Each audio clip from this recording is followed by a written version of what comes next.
Ek sit hier met my hoërskoolbaadjie aan waarin ek in 1990 gematrikuleer het.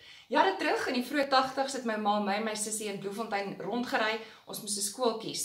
En toe ons so by Leroux huis se paadjie opry, het ek geweet hierdie is my plek. Hierdie is my skool. Oranje is net anders en ek was reg. Oranje vorm jou in alle fasette vir die lewe wat voorlê na matriek. Jy word so deel van haar dat selfs jare nadat jy klaar is met skool, jy nog steeds intens deel voel van die Oranje gesin. So moenie verder twyfel nie, moenie verder dink nie, dink vooruit. Ek sien jou een van die dae in jou pampoenrok. Ek kan Oranje met 'n geruste hart aanbeveel. Sy is 'n veilige vesting en koester haar dogters in dit wat die Bybel leer.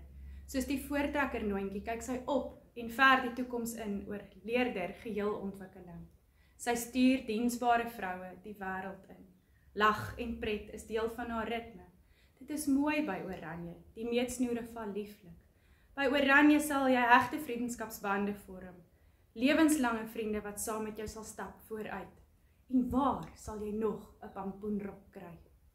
Ek het destyds op Oranje skool besluit omdat ek gevoel het dis 'n plek waar ek kan hoort en 'n gevoel van hoort of samehorigheid stel 'n individu en uiteindelik 'n gemeenskap in staat om te kan floreer.